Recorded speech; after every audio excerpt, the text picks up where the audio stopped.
Comenzamos el programa y tenemos invitado ya en los estudios de ABI La Televisión. Está con nosotros Bernardo Prado, experto en tema de hidrocarburos y director de hidrocarburosbolivia.com. Bernardo, qué gusto, buenas noches. Buenas noches, gracias por la invitación. Hola, ¿cómo están? ¿Cómo va? Bueno, vamos a referirnos, Bernardo, a lo que sucedía precisamente en Santa Cruz estos 2 días, el 9º Congreso de Gas y Energía. Han participado las autoridades nacionales, importantes expertos. Se han dado a conocer datos de repente muy importantes. Y aquello que se conoce también como, por ejemplo, la inversión de 56.000 millones de dólares en hidrocarburos, petroquímica, generación de energía eléctrica. ¿Cómo está Bolivia en esta situación? ¿Cuál es la lectura que tiene Bernardo? Bueno, Bolivia está en una franca decisión de convertirse en el corazón energético de Latinoamérica. La intención del gobierno es justamente esa. Se están haciendo todos los esfuerzos para lograr dicho objetivo y el vicepresidente ha sido muy claro durante su presentación en el Congreso. Ha hablado acerca del dinero que los montos que se van a destinar a inversiones en hidrocarburos, como mencionabas tú, en todo el tema de generación de energías alternativas, las represas, las termoeléctricas, etcétera, etcétera, etcétera. Entonces, lo que se está buscando es, de alguna forma, colocar a Bolivia en el centro de la región como un proveedor serio de energía. Ahora, eso obviamente pasa por una coyuntura bastante complicada actualmente. Estamos todos conscientes de que el precio del petróleo está en un nivel que no es para nada alentador. Los precios de exportación del gas natural, tanto a los mercados de Brasil como Argentina, están en los precios históricos más bajos. Estamos ligeramente por encima de los $3, cuando hace un par de años estábamos alrededor de los 11, 10 dólares. Entonces, esto definitivamente está golpeando la economía nacional y lo que tiene que hacer el gobierno es definitivamente buscar las estrategias y buscar la manera de poder minimizar el impacto de un precio de petróleo que esté rondando los 50 dólares, ¿no es cierto? Que es lo que se estima en los siguientes 3 o 4 años. Algún experto dijo en este encuentro que la tendencia hacia el 2018 es que el barril finalmente va a llegar a unos 65 dólares. Exactamente. Y la tendencia es al alza, que ya hemos caído a 40 y de ahí no vamos a bajar. Espero, ¿Eso garantiza en alguna medida una buena proyección? Espero que hayamos tocado fondo en cuanto al precio, ¿no es cierto? Ahora, hay que tener muy en cuenta que el precio internacional del petróleo se rige por diversos factores. Es decir, puedes tener algún tipo de inestabilidad en el Medio Oriente y inmediatamente vas a tener un alza en el precio del petróleo. Es decir, hay muchísimos factores que rigen el comportamiento del precio, pero se estima llegar a un punto que esté rondando los 65 dólares por barril. Ojalá sea pronto, ojalá las condiciones se den para ese caso y Bolivia pueda de alguna forma aprovechar esa tendencia y optimizarla también, ¿no es cierto? Hay quienes son más pesimistas dentro de este análisis que realizan sobre el precio del petróleo. Le dicen, como existe sobreproducción y mientras no existe un acuerdo además en los países de la OPEP para poder estabilizar también el tema del petróleo, en verdad hay que tomar buenas medidas. Sí, definitivamente. Uno de los factores que está alentando esta tendencia a la baja del barril es, por ejemplo, las sanciones que se han levantado sobre Irán. Se han levantado sanciones sobre Irán y eso ha generado una inyección de petróleo que genera mayor producción. Exactamente, tienes una sobreoferta de petróleo y mientras tengas una sobreoferta de petróleo y los países miembros de la OPEP, principalmente Arabia Saudita, no den tendencias claras a reducir la producción para cortar la sobreoferta, el precio va a mantener esta tendencia, ¿no es cierto? Entonces hay un montón de factores, como los decía hace un momento, que influyen en el precio del petróleo, ¿no? Cuando leo a Carlos Miranda o a Hugo del Granado, entro en una especie de laberintos porque no entiendo bien el grado de especialidad con la que hablan de la temática petrolífera e hidrocarburífera y tengo la sensación de que por lo que plantean ellos en plan excesivamente técnico, poco comprensible para el ciudadano común, las cosas no están tan bien. En materia de reservas, de exploración y explotación, ¿cómo está Bolivia en esos 3 ámbitos? ¿Cuál es tu radiografía? En el lenguaje más sencillo posible para gente que no sabe como yo. De la forma más sencilla posible, lo vamos a plantear así. Te hago una analogía.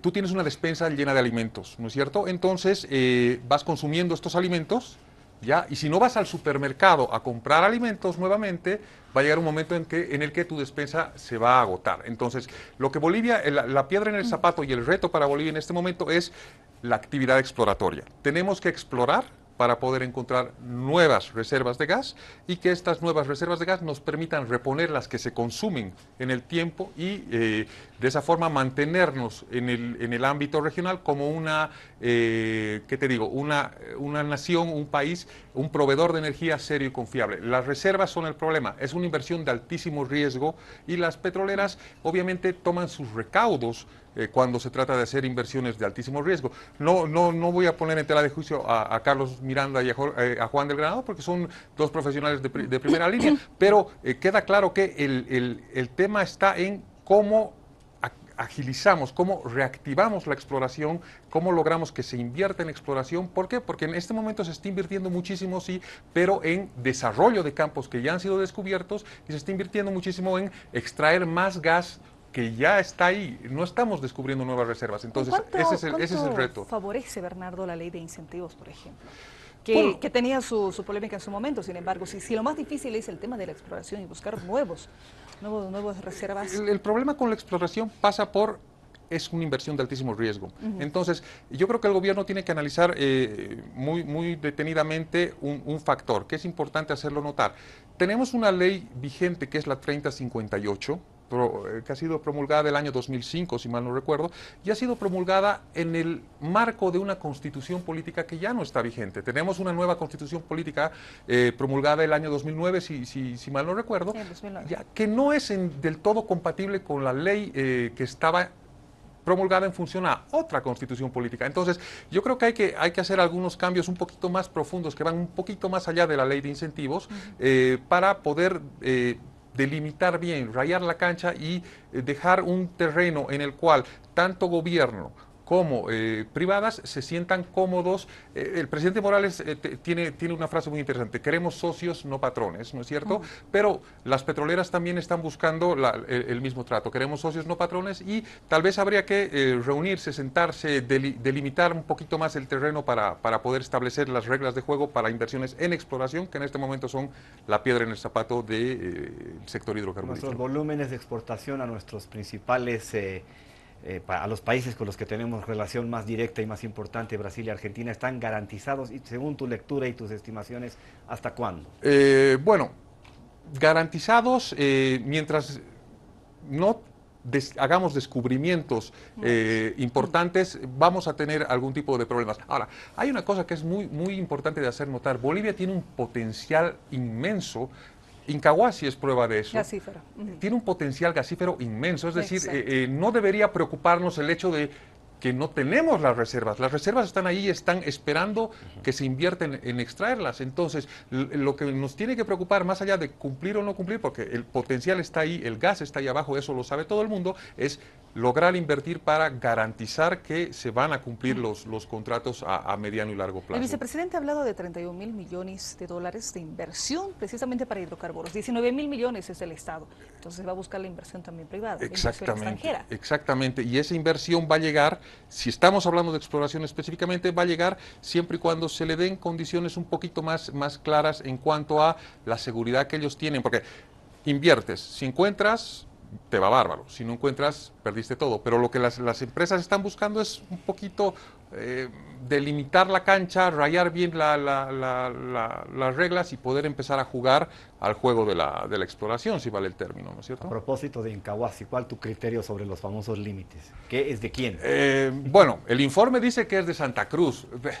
Lo que tendríamos que hacer, no te olvides que ya hemos pasado por una experiencia de estas con Margarita, ¿no? Con Huacay y demás cosas. Lo que tendríamos que hacer es enfocarnos un poquito más en lo macro y no en lo micro. Tenemos las reservas y eso es lo que importa.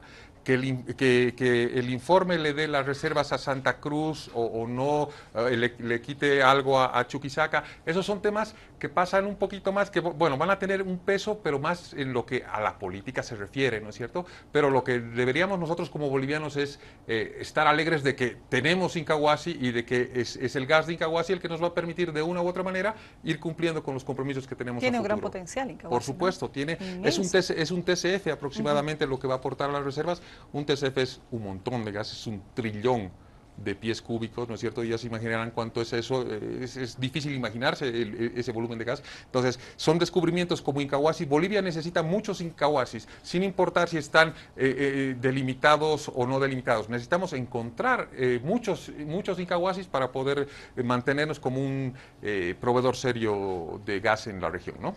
¿Qué tiene que suceder en el mediano y en el largo plazo para que efectivamente Bolivia se convierta en el corazón energético de Sudamérica, que me parece una especie de Shangri-La de los hidrocarburos? Sí, cosa rara, sí, pero no solo pasa por los hidrocarburos. Para convertirnos en el corazón energético de la región tenemos el tema de las termoeléctricas, Exacto. el tema de las hidroeléctricas, ¿no es cierto? Entonces, son demasiados componentes complejos. Son una serie de componentes que hacen al corazón energético y Bolivia los tiene absolutamente todos. Tiene la capacidad. Definitivamente. El tema es llegar a consensos y llegar a ejecutar el Bala, Rositas, todas estas represas, el poder hacer el tema de la petroquímica, que es tan importante, le va a dar un valor agregado inmenso a nuestro gas, el poder exportar plásticos, la urea, el amoníaco, es decir, Bolivia lo tiene todo. Que no nos pase como con lo del Mutum, ¿no? Que seguimos esperando por 4 o 5 décadas. Ajá. Y no llega a concretarse. No llega a concretarse y eso pasa más por una serie de desacuerdos. La política influye mucho, los mercados internacionales influyen mucho. En el tema del Mutum específicamente, el tener el hierro en el Mutum y llevarlo a puerto ya te está poniendo con $100 de diferencia frente al precio internacional. Entonces hay que hacer una logística... Pero juegas con desventaja. Exactamente. Hay que hacer una logística mucho más dinámica, mucho más agresiva, ¿no? Bernardo, de repente... mucho se ha observado cuando hablamos del centro energético, la Corporación Andina de Fomento decía, sí, existe un gran potencial en tema de hidroeléctricas. ¿Cuánto en realidad significa el país buscar nuevos ingresos? Y les dice, el petróleo, el gas, lógicamente tiene un buen ingreso para el país, está sujeto al precio internacional, pero es un ingreso con impuestos y todo aquello. El tema de energía. Y cómo también el Estado tiene que empezar a buscar de repente ya mercados. El tema de la energía pasa por un aspecto fundamental que también ha sido mencionado por el vicepresidente. Tenemos que diversificar las maneras que tenemos de recibir recursos. Es decir, en este momento estamos atados, en un gran porcentaje estamos atados a lo que nos ingresa por conceptos de exportación de gas natural. Pero una vez que trabajemos en la generación eléctrica, la generación de energía, tenemos fotovoltaicas que en este momento están en proceso ya de adjudicación, ¿no es cierto? En Oruro, en Uyuni, energía eólica, Colpana, es decir, tenemos absolutamente todas las herramientas para diversificar nuestra oferta de energía y no depender solamente del gas natural como materia prima. Ahora, hay consideraciones muy importantes que debería tener muy en cuenta el gobierno cuando habla de exportar y de convertirse en el corazón energético de Bolivia. Por ejemplo, tenemos la termoeléctrica de Cuyabá, que está en el territorio brasilero, pero yo me pongo a pensar y sería muy interesante que el gobierno compre una participación accionaria ahí y que sean YPFB y ENDE, YPFB con su gas y ENDE que generen energía en territorio brasilero con gas boliviano y la vendan al territorio. Sería una cosa muy interesante, una movida muy interesante por parte del gobierno, porque la normativa en el Brasil le permitiría al gobierno acceder a un paquete accionario en la termoeléctrica de Cuyabá y esta termoeléctrica depende absolutamente del gas natural boliviano. Entonces, tal vez sería interesante entrar en negociaciones con Cuyabá para poder hacernos de un paquete accionario ahí, generar energía con gas boliviano en Brasil y comercializarla al Brasil. Eso es internacionalizarse, eso es ser el corazón energético de la región, ¿no? Bien. Bueno, muy clara la explicación. De repente, esto de la industrialización, esto de la petroquímica, de las termoeléctricas y todo aquello para que Bolivia sea este centro energético, toma su tiempo, toma sus años. Los proyectos no son inmediatos. No. ¿En qué tiempo los vamos viendo? Estamos hablando de periodos que van desde 5, 10, 15, 20 años inclusive.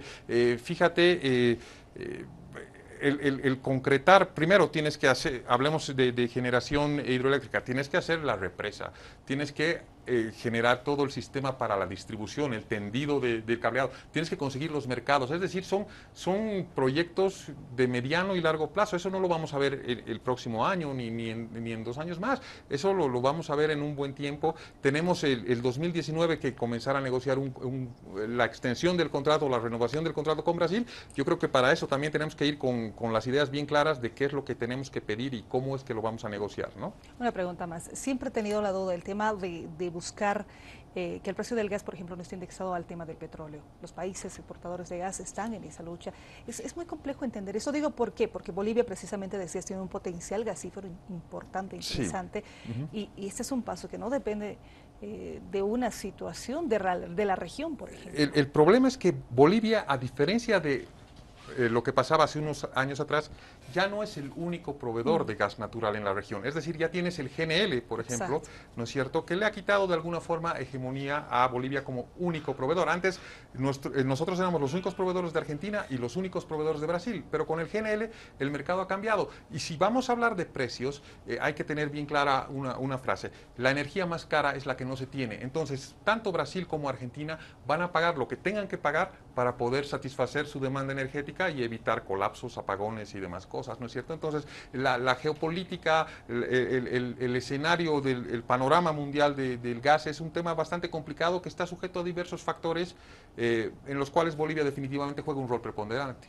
Una duda más, sí, me gustaría aprovechar su participación. El vicepresidente en esta inauguración decía, vamos a buscar energías amigables. Exactamente. El tema nuclear que no se utiliza, pero sí tiene que verse. Exactamente, y el gobierno ha dado claras señales de que está en ese camino. Ahí tienes las fotovoltaicas en Oruro, en Uyuni, tienes Colpana, las hidroeléctricas, las eólicas, son energías no renovables. ¿Por qué? Porque la tendencia a futuro es generar energía, garantizar el acceso a esa energía a todos y impactar de la menor manera posible al medio ambiente, ¿no? Se está generando una conciencia medioambiental muy fuerte y eso le está quitando protagonismo al petróleo. No así al gas, porque el gas de todos los combustibles fósiles es el que menos contamina. Entonces, el gas va a jugar un rol preponderante en el futuro a nivel mundial, ¿no es cierto? Muy bien. Bernardo, ha sido un gusto conversar estos minutos, aclarar y tener el panorama sobre la situación de nuestro país en esta proyección de nuestro centro energético. Gracias. Bien, Bernardo nos ha acompañado en los estudios, Bernardo Prado.